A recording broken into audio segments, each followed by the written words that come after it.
안녕하세요. 당뇨병 예상 문제 해설을 맡은 조교 김형준이라고 합니다.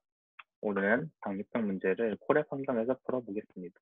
먼저 토큰을 다운로드 받아야 합니다. 어카운트에 들어가시면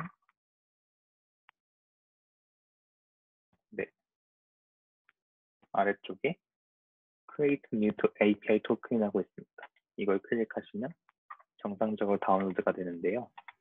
먼저 해당 토큰을 콜앱 환경에 넣어보겠습니다. 그리고 한번 실행을 해볼게요.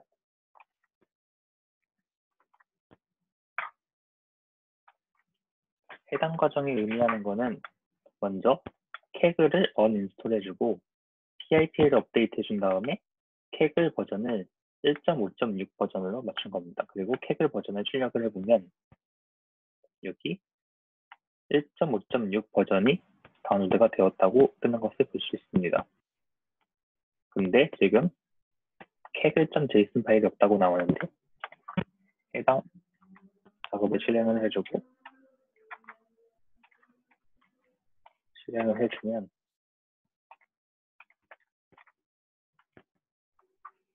그러면 Kaggle이 1.5.6 버전으로 정상적으로 다운로드 된 것을 확인할 수 있습니다.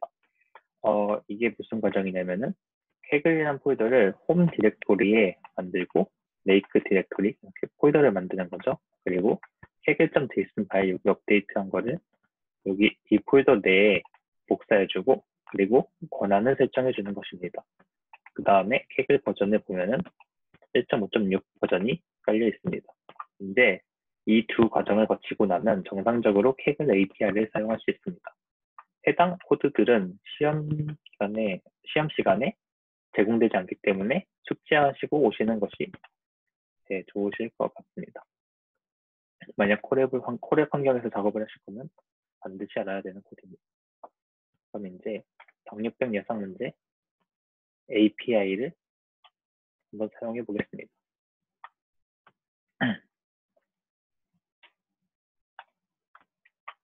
네, 데이터 탭에 들어가시면 이렇게 데이터에 대한 설명이 나와 있고 API가 나와 있습니다. 카피 API를 클릭하시면 클립보드에 복사가 되는데요. 여기에 붙여넣기 하시면은 실행이 되는데 근데 이때 앞에 느낌표를 다루셔야지 리눅스 문명으로 사용할 수가 있습니다. 그리고 실행을 하시면 여기 파일 목록에 아직 안 뜨는데요. 새로 고치는 한번 누르시면 이제 정상적으로 파일이 다운로드가 된 것을 확인할 수 있습니다.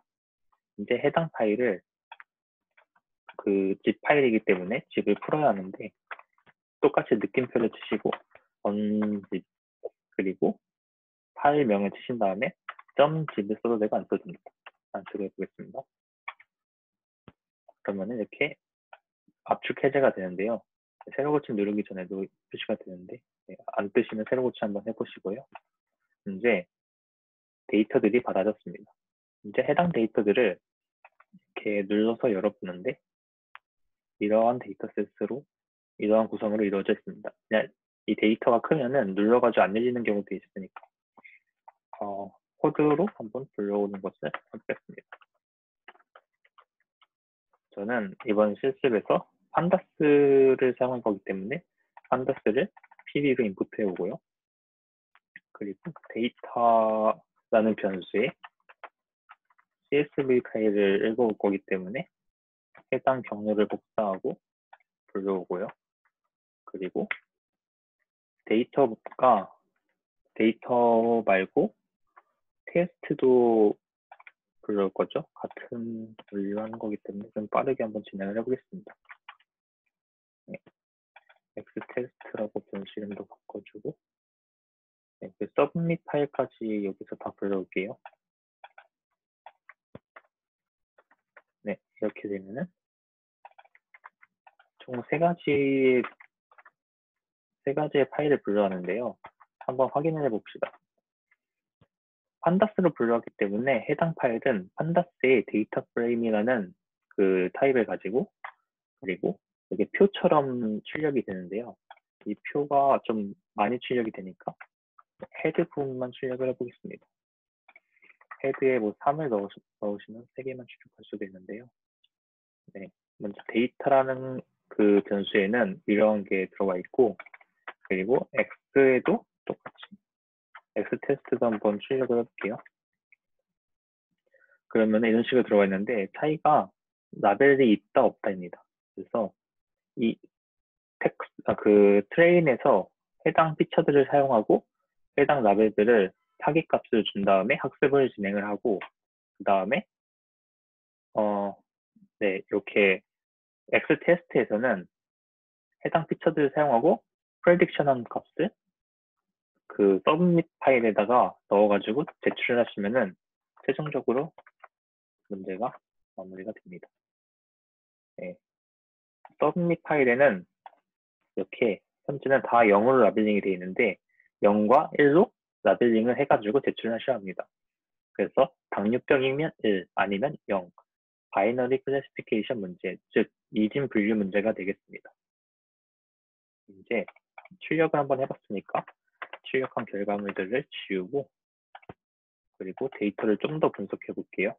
먼저 판다스에서 info라는 그 메소드를 사용하시면 537개 각 컬럼마다 몇 개의 데이터가 있는지 나와 있고, 그리고 타입이라든가 이런 게 나와 있습니다. 만약 여기서 535개 막 이런 식으로 돼 있으면은 그 결측 데이터가 있다는 소리이기 때문에 별도의 프로세싱 과정을 거쳐야 합니다. 하지만 이번 과제에서는 전부 다 537개로 결측 데이터가 보이지 않죠? 한번 좀 더 살펴볼게요. EasyNL을 하시면은 그 난 값이 섞여 있는지 true나 false 값이 나옵니다. 여기서 만약에 true이면은 1이 되고 false이면은 0이 되겠죠? 그래서 이거를 좀 더 보기 쉽게 하려면은 다 도해 보면은 0000 다 그 컬럼마다 결측 데이터 난 값이 몇 개 있는지 나오게 되겠죠? 그리고 뭐 컬럼이 많다 하면은 썸을 한번 더 해주면은, 네, 지금은 한 개도 없네요. 결측 데이터가. X 테스트도 뭐 이런 식으로 확인해 볼 수 있겠죠? 네, 테스트하고 그 트레인 데이터에 둘 다 난 값이 없는 것을 확인했으니 이제 본격적으로 실습을 해보겠습니다. 먼저 항상 이 변수는 쓰던 변수로 하시는 게 시험 보실 때 좀 편하실 겁니다. 저는 판다스에서 슬래싱을 하는 ILOC를 이용해가지고 데이터를 나눠볼 건데요. 이 ILOC가 이 괄호가 대괄호를 쓰셔야 합니다. 이거를 이렇게 소괄호로 쓰시는 분들이 많으신데 이거 좀 주의하셔야 되고요. 그리고 요 어떠한 이렇게 두 개가 있으면은 첫 번째가 그 행이고 두 번째가 컬럼입니다. 즉 열입니다. 그래서 저희가 이번에 그 불러올 부분은 일단 행에 대해서는 전부 다 불러올 것이고, 그리고 열에 대해서는 맨 마지막 한 개를 제외하고 불러올 것입니다. 이렇게 하고 확인을 해보면 맨 마지막에 라벨 값이 빠진 것을 볼 수가 있습니다. 데이터.헤드 맨 마지막에 다이어빌이 그 라벨 값이 빠졌는데 이런 식으로 X트레인 데이터를 구성을 하고, 그리고 마찬가지 원리로 이제 Y트레인은 데이터.ILOC 마이너스는 마지막 인덱스를 의미하는데요. 이런 식으로 하면은 맨 마지막에 있는 age가 아니라 다이어빌이 라벨 값만 불러올 수 있습니다. 한번 확인을 해볼게요.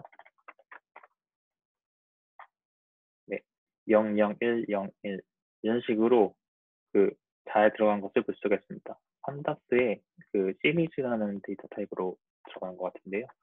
아무튼 여기서 이제 X 테스트는 그대로 쓸 거기 때문에 X 테스트 그리고 X 트레인, Y 트레인 이렇게 세 가지로 데이터 분할이 잘 되었습니다. 이때 제가 이런 변수명을 이렇게 굳이 쓰는 이유는 다큐멘테이션에서도 이런 이름의 변수를 많이 사용하기 때문에 나중에 뭐 긁어 쓴다거나 그런 식으로 할 때 해당 변수명으로 고정을 하면은 그럼 좀 편합니다. 그리고 나중에 연습할 때하고 시험 볼 때하고 변수명이 다르면은 조금 헷갈릴 수도 있으니까 뭐 큰 문제는 아니지만 그래도 저는 항상 이렇게 쓰는 편입니다. 그럼 이제 그 다 만들었으니까 한번 밸리데이션 세트를 만들어 보겠습니다. 구글에서 scikit-learn에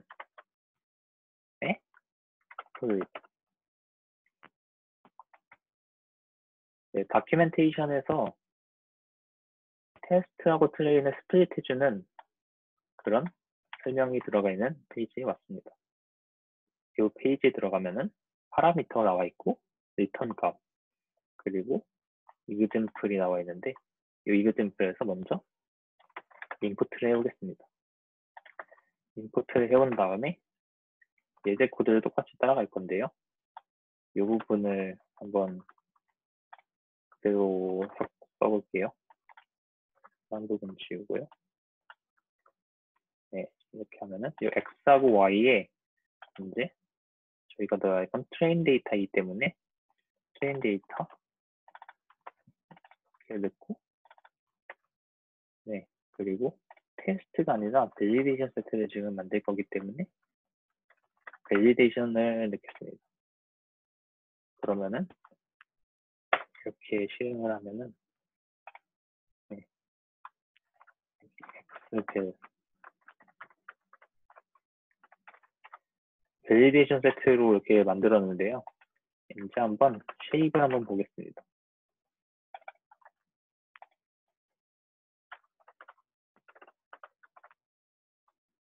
네, 마찬가지로 다른 것도 한번 쉐입을 볼게요. 항상 이렇게 더블 클릭해서 하셔가지고 복사해서 하시면은 좀 더 빠릅니다.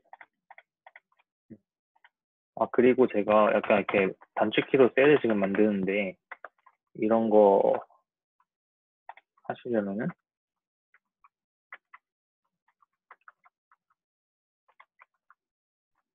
네, 그 컨트롤 플러스 M 플러스 B 누르면은 셀이 추가되고 컨트롤 플러스 M 플러스 D를 누르면 셀이 삭제가 됩니다. 그리고 주석은 컨트롤 플러스 슬래시 누르면 주석이 되고 다시 누르면 주석이 해제가 됩니다. 많이 쓰는 단축키들은 이런 거고 그리고 실행할 때는 Shift나 컨트롤을 누른 다음에 실행하면 되는데 컨트롤 누르고 실행을 하면은 그 자리에 있고 Shift 누르고 하면 다음으로 넘어갑니다. 어쨌든 실행하는 건 똑같기 때문에 대충 하나 쓰시면 될 것 같고 네, 그냥 간단히 자주 쓴 단축키에 대해 말씀드렸는데 그리고 컨트롤 플러스 M 플러스 L을 누르면은 이렇게 번호가 표시가 됩니다. 그 디버깅 할 때 에러 메시지에 이 줄 번호가 나오는 경우가 많기 때문에 저는 항상 이렇게 보통 라인 번호를 표시하고 하는 편입니다. 아무튼 트레인하고 밸리데이션 세트가 이렇게 나눠진 것을 볼 수가 있고 아까 결측 데이터가 없는 상태에서 나눴기 때문에 당연히 결측 데이터도 없을 것입니다. 그럼 이제 모델을 한번 해보겠습니다. 모델을 사용을 해보겠습니다. 제가 여기 베이스라인을 해놨는데 이 베이스라인이 그 쿼드라틱 디스크리미넌트 아날리시스 QDA로 해둔 걸로 알고 있는데 한번 검색을 해보겠습니다.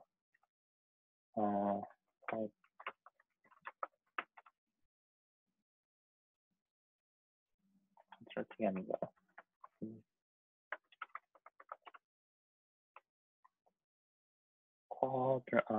네, 이건데 이것도 마찬가지로 예제 코드를 따오겠습니다.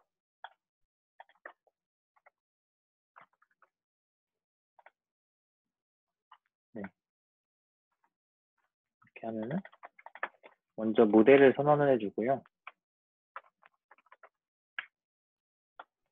그리고 모델을 피팅을 시켜야겠죠. 이거는 뭐 다 외우셨을 것 같은데 그래도 혹시나 하는 마음에 말씀드리자면은 여기 method에 페이지라는 것을 사용을 할 건데 이거 만약 잘 모르시겠으면은 누르시면은 뭐 여기 함수에 대한 좀 자세한 설명이 되어 있습니다. x하고 y를 인풋으로 받아가지고 모델을 학습시키는 데 사용하는 함수이기 때문에 뭐 다들 많이 사용해 보셨을 거라 생각하고요. 먼저 트레인으로 모델을 피팅을 시켜야겠죠. 그래서 트레인에 x 데이터하고 y 데이터를 이용해서 모델을 피팅을 시키고 그리고 먼저 테스트에 대해서 평가를 하기 전에 밸리데이션에 대해서 평가를 해볼 것이기 때문에 모델.predict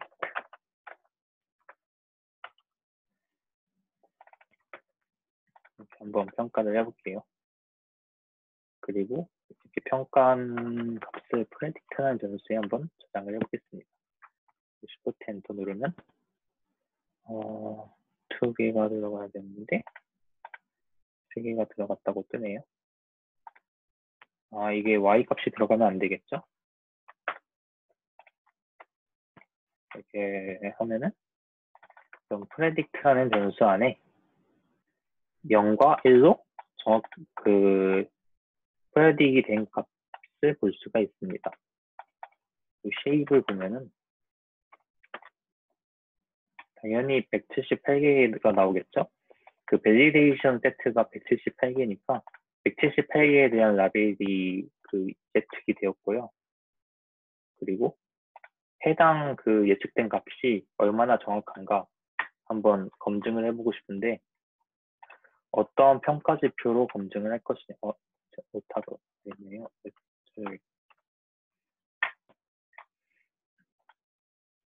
매트릭이 들어가시면 이렇게 다양한 매트릭이 나오는데 근데 저희가 이번에 쓸 거는 accuracy score이기 때문에 그 매트릭은 리더보드에 들어가시면 스코어 쪽에 categorization accuracy라고 나와 있는데 해당 부분에서 확인을 하시거나 아니면 오버뷰에 아마 있을 거예요. evaluation 여기에 ACC 정확도 스코어로 제가 표시를 해놨는데 이 부분에서 확인하시면 되는데요. 아무튼 해당 매트릭을 사용할 건데 먼저 똑같이 example 코드에 복사를 해오고요. 이렇게 다큐멘테이션을 쓰는 방법에 대해서 익숙해지셔야 퀴즈하고 중간고사 때 다큐멘테이션을 사용할 수 있습니다. 항상 연습을 해보시고요. accuracy score를 이렇게 출력을 하는데 저희가 이번에 사용되는 true 값, 즉 validation에 대한 라벨과 예측한 값, 즉 predict에 저장된 값을 보시면은 0.6797% 정도가 나오네요. 리더보드 상의 베이스라인이 0.6623인데 제가 이 베이스라인을 QBA로 했는데 이것보다 베이스라인이 잠시만요.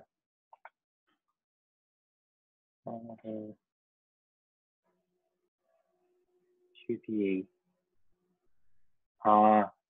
지금 해당 베이스라인은 LDA인 것 같은데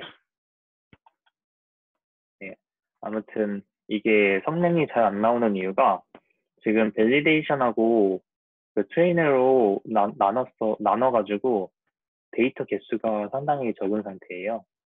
그래서 이 밸리데이션 세트로 나눠가지고 다양한 방법론을 적용해보면서 실험을 해보는 건 좋은데 결국 최종적으로 대출할 때는 나누지 말고 모든 세트를 다 트레이너로 쓴 다음에 그 다음에 밸리데이션 세트에서 썼던 방법론 중에 가장 좋았던 방법론을 사용해서 그리고 그 결과를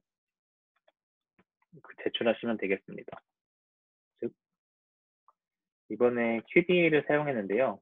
지금 67.97% 정도가 나오는데 근데 만약에 실제 제출하실 때는 다시 불러올게요. 여기서부터죠. 이렇게 X트레인하고 Y트레인을 나누고 그리고 해당 부분을 하지 마시고 그리고 이 모델에다가 X트레인하고 Y트레인을 태운 다음에 밸리데이션은 없으니까 계속 처리하고요. 이번에는 프레딕트 값을 모델 predict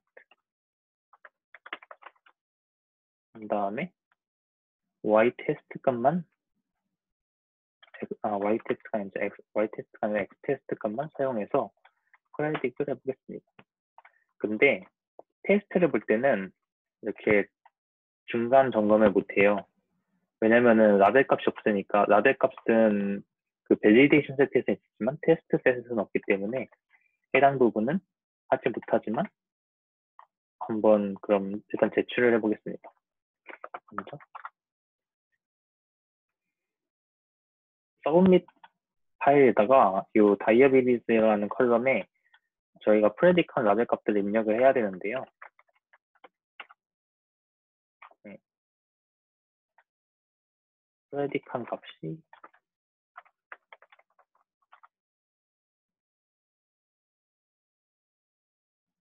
이게 프레딕한 값이 데이터 프레임이 아니기 때문에 헤드 변경가 안 먹히죠. 네, 이렇게 어레이에 들어가 있는데 그 어레이에 있는 값들을 하나하나씩 대입을 해야 합니다. 사실 이 서브밋에다가 바로 대입을 해도 되는데 이게 다이어비리즈 한 다음에 그 predict 값이 이렇게 하면은 한 번에 들어가요. 네, 이렇게 들어간 걸 볼 수가 있죠. 1로 바뀐 것을 볼 수가 있는데 근데 좀 다르게 줄여볼까요? 15 이렇게 들어간 것을 볼 수가 있는데 근데 이거 말고도 뭐 포문으로 입력을 넣어도 돼요.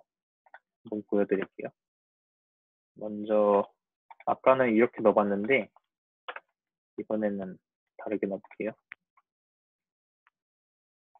서브밋 파일을 다시 초기화하고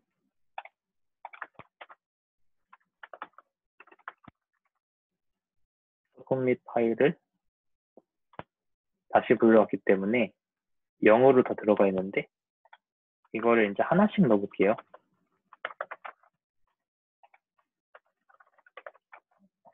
사실 연산양문에서 보면은 바로 넣는 게 아마 날 수도 있는데 근데 아무튼 연습하는 입장에서는 둘 다 해보시는 것을 추천드립니다. 저희는 프레딕할 이 어레이의 그 길이만큼 이터레이션을 줄 거고 그리고 이터레이션마다 서브밋에 다이어비리즈라는 컬럼에 i번째 그러니까 이 i는 총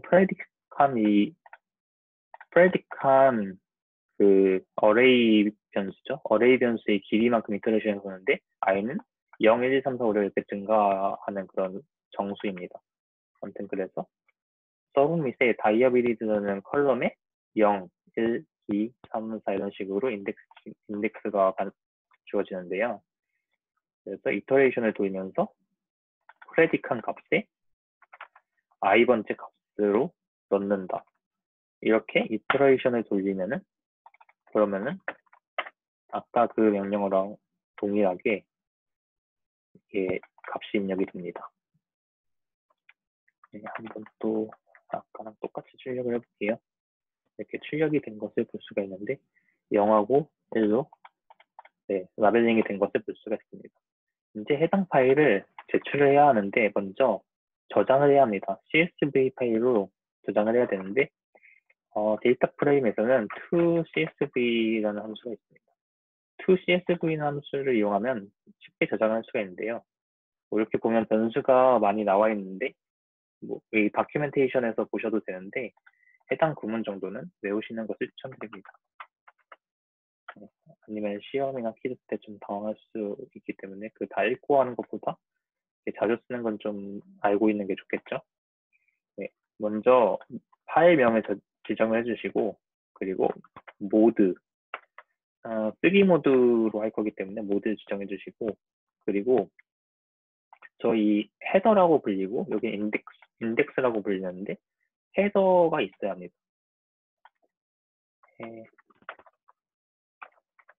헤더는 true, 그리고 인덱스는 false.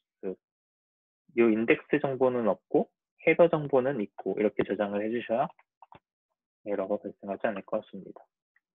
이렇게 저장을 해주시면은 새로 고침해 보면은 이거 서브밋 파일 이름이 똑같아가지고 좀 헷갈릴 수가 있을 것 같으니까 서브밋 캐그 이렇게 이름을 바꿔가지고 저장하겠습니다. 그러면 이렇게 CSV 파일을 만들어졌는데요. 해당 CSV 파일을 다운로드 받아가지고 제출하시는 것보다는 저희 캐그나 API를 사용할 수 있게 JSON 파일이 업로드 있기 때문에 API를 사용해서 제출해 보겠습니다. 이거랑 비슷해요. 사실 그 데이터 다운로드 받았던 API랑 비슷하기 때문에 조금만 수정을 해줄게요. 그 캐글의 컴퍼티션의 다운로드인데 저희는 이번엔 다운로드가 아니라 서브밋입니다. 제출이죠. 이러한 컴퍼티션에 제출을 하는데 여기 컴퍼티션 네임이 들어가야 되고요. 그리고 이제 파일명을 적어야 합니다. 저희 파일명이 submit CSV였고요. 그리고 메시지를 적어야 하는데 이 메시지는 뭐 first 아무거나 적으셔도 상관이 없습니다.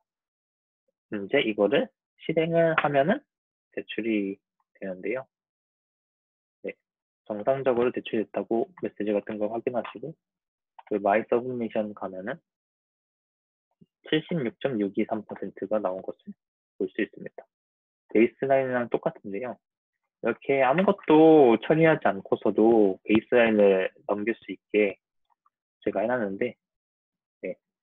지금 이 베이스라인이 76.623%인 거 보니까 베이스라인이 QDA였던 거 아니에요? 제가 해놨는데 제가 기억이 안 나가지고. 네, 아무튼 이런 식으로 하면은 베이스라인을 넘길 수가 있는데요. 여기서 뭐 성능을 더 높여보고 싶다 하시는 분들은 X 트레인하고 X 밸리데이션에 X 테스트 같은데 스케일러를 뭐 적용해 볼 수도 있고, 근데 그게 성능이 오른다고 보장은 할 수가 없어요.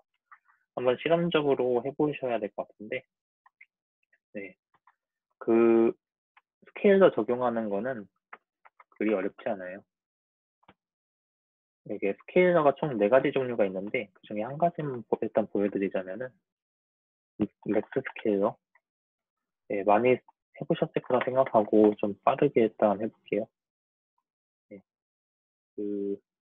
여기서부터 다시 한번 스케일을 적용해가지고 문제를 풀어보겠습니다. 먼저 X 트레인하고 Y 트레인에 저희는 스케일러가 적용된 것을 변수로 Y 트레인을 하면 안 되죠. X 테스트 스케일러가 적용된 것을 문제 만들려고 하는데요. 이렇게 주석 처리 아래쪽에 해두고 그리고 스케일러 인풋을 해옵니다. 스케일러 인풋을 해왔으면 스케일러를 일단 선언을 해야겠죠. 스케일러라는 변수에 선언을 할게요. 헷갈리지 않게 변수명을 맞춰주겠습니다. 그 다음에 스케일러를 피팅 시켜야 되는데 스케일러를 fit and transform이라는 아마 함수가 있을 텐데 fit and transform이 있는데 이거를 사용을 해보겠습니다. 네. 여기서 아까 이 변수 안에 그 X 트레인을 피팅한 다음에 바로 트랜스폼까지 해보겠습니다. 여기서 주의하셔야 할 게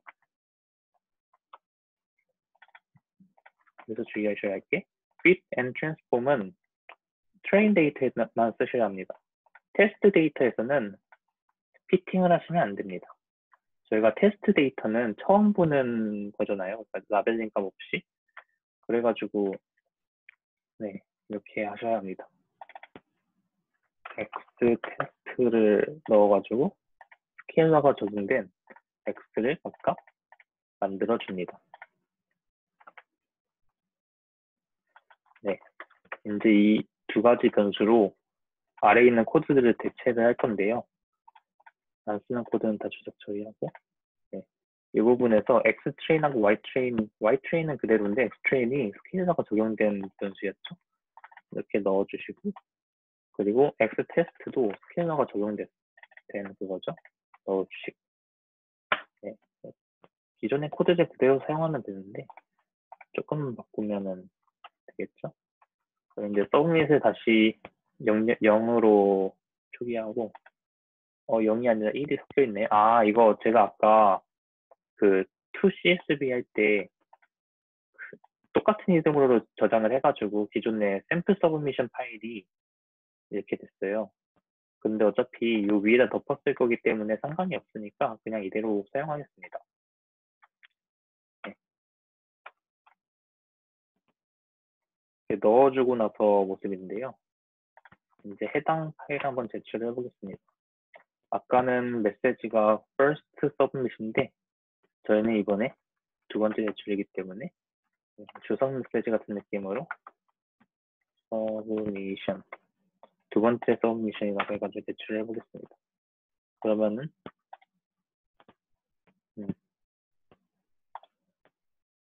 오히려 성능이 감소했네요. 네, 아무것도 안 한 것보다 스케일러를 썼을 때 똑같네요. 네, 0.766% 똑같은 것을 확인할 수 있습니다. 네, 방금 이게 몇 초 전에 했다고 여기 나와 있죠. 그래서 만약에 다른 스케일러도 써보고 싶다 하시면은 사실 이것만 바꿔주면 돼요. 이 스케일러에서 민맥스를 쓰고 싶다. 그러면은 민맥스 스케일러로만 바꿔주면 되겠죠. 어차피 비슷한데 해당 부분에서 민맥스 스케일러 이렇게만 바꿔주고서 코드를 돌리면 돌 거거든요. 네. 빠르게 한번 대출까지 쭉 돌려보면은 네, 한번 볼까요? 방금 전에 낸 게 새로 고치면 한번 해볼게요.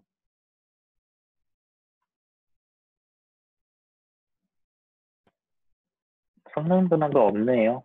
네, 스케일러를 바꿔도 성능 변화가 없는 것을 확인할 수가 있는데 그 보통 데이터 개수가 많을 때는 스케일러 영향을 타는 경우가 많고 오히려 떨어지는 경우도 있어요. 사실 스케일러 써서 데이터 개수가 별로 없을 때 그런 경향이 심한데 그리고 좀 데이터 차이가 많이 날 때는 좀 스케일러로 그 성능 향상을 보이는 경우가 좀 많이 있는 걸 확인할 수가 있는데요. 해당 문제는 좀 데이터 개수가 적은 편이라고 생각이 되어서 스케일러 영향을 많이 받는 것 같지는 않습니다. 아무튼 이런 식으로 스케일러를 총 4가지 다양한 스케일러 적용을 해볼 수가 있습니다. 물론 밸리데이션에서 적용하면은 좀 더 네, 그 테스트 그러니까 이 제출했을 제안에 그 상관없이 연습을 해볼 수 있겠죠. 그 질문하시는 분들 중에 그 밸리데이션 세트에 대해 가지고 질문하시는 분들이 많았는데 밸리데이션 세트는 모의고사 같은 느낌이에요. 그래서 테스트를 그러니까 수능 시험을 본다고 가정을 하면은 수능 시험 전에 모의고사를 많이 보는데 해당 모의고사가 밸리데이션 세트고 그리고 저희가 문제집을 푸는 것들이 트레이닝 과정입니다. 그래서 항상 수능을 볼 수가 없기 때문에 저희는 모의고사를 풀며 연습을 하는데요. 해당 과정을 하기 위해서 밸리데이션 세트를 만드는 것입니다. 네. 아무튼 이번 문제는 밸리데이션 세트를 만들지 않아도 베이스라인을 넘길 수가 있는데요. 오히려 밸리데이션 세트를 만들면은 그러면은 성능이 떨어지는 걸 알 수가 있습니다. 그래서 그 밸리데이션 세트로 연습을 하시되 마지막 최종 제출하는 파일에서는 밸리데이션 세트까지 전부 다 학습에 사용한 그 모델을 이용해 가지고 프레딕을 하고 그 해당 프레딕한 값을 서브미션 파일에다 넣어가지고 제출하셔야지 그래야지 좋은 성능, 즉 베이스라인을 넘는 성능을 낼 수가 있습니다. 이상 해설 영상 마치겠습니다.